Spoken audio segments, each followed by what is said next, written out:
দেশের ভৌগোলিক অখণ্ডতার প্রশ্নে কোনো আপোষ নয় বলে জানিয়েছেন বিমানবাহিনী প্রধান air chief marshal Hasan Mahmud Khan. একই সঙ্গে দেশের স্বাধীনতার সার্বভৌমত্ব রক্ষায় সেনাবাহিনীর নতুন অফিসারদের প্রস্তুত থাকতে নির্দেশ দিয়েছেন তিনি। বুধবার সকালে চট্টগ্রামের ভাটিয়ারীতে বাংলাদেশ মিলিটারি একাডেমিতে ৮৮তম বিএমএ দীর্ঘমেয়াদী কোর্সের অফিসার ক্যাডেটদের কমিশন প্রাপ্তি উপলক্ষে আয়োজিত রাষ্ট্রপতি কুচকাওয়াজে অংশ নিয়ে প্রধান অতিথির বক্তব্যে একথা বলেন তিনি। বিমানবাহিনী প্রধান বলেন, শপথ গ্রহণের মধ্য দিয়ে সদ্য কমিশনপ্রাপ্ত অফিসারদের ওপর ন্যস্ত হল দেশের স্বাধীনতার সার্বভৌমত্ব রক্ষার পবিত্র দায়িত্ব। সেনাবাহিনী একটি পেশাদার, শৃঙ্খলাবদ্ধ এবং সর্বাধুনিক সমরাস্ত্র সজ্জিত বাহিনী হিসেবে আরও সুদৃঢ় ও সক্ষম হয়ে গড়ে উঠেছে।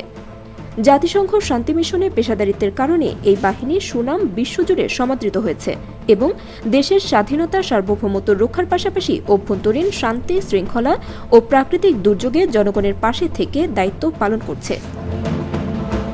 এবারের ৮৮তম বিএমএ দীর্ঘমেয়াদী কোর্সে মোট ১৫৫ জন অফিসার ক্যাডেট কমিশন লাভ করেন।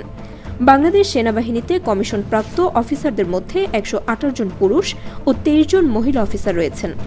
এছাড়াও কমিশনপ্রাপ্ত অফিসারদের মধ্যে রয়েছেন ৪ জন ফিলিস্তিনি অফিসার, যারা নিজ দেশের সেনাবাহিনীতে যোগদান করবেন। ব্যাটালিয়ন সিনিয়র আন্ডার অফিসার সম্রাট জাবির ৮৮তম বিএমএ দীর্ঘমেয়াদী কোর্সের সেরা চৌকস ক্যাডেট হিসেবে অসামান্য গৌরবমণ্ডিত সোর্ড অফ অনার এবং সামরিক বিষয়ে শ্রেষ্ঠত্বের জন্য company senior officer Mohammad Abdul Wadud Masum সেনাবাহিনীর প্রধান স্বর্ণপদক অর্জন করেন। বিদেশি ক্যাডেটদের মধ্যে ফিলিস্তিনের অফিসার ক্যাডেট সার্জেন্ট মোহাম্মদ ইসবে বিএমএ ট্রফি অব এক্সেলেন্স লাভ করেন।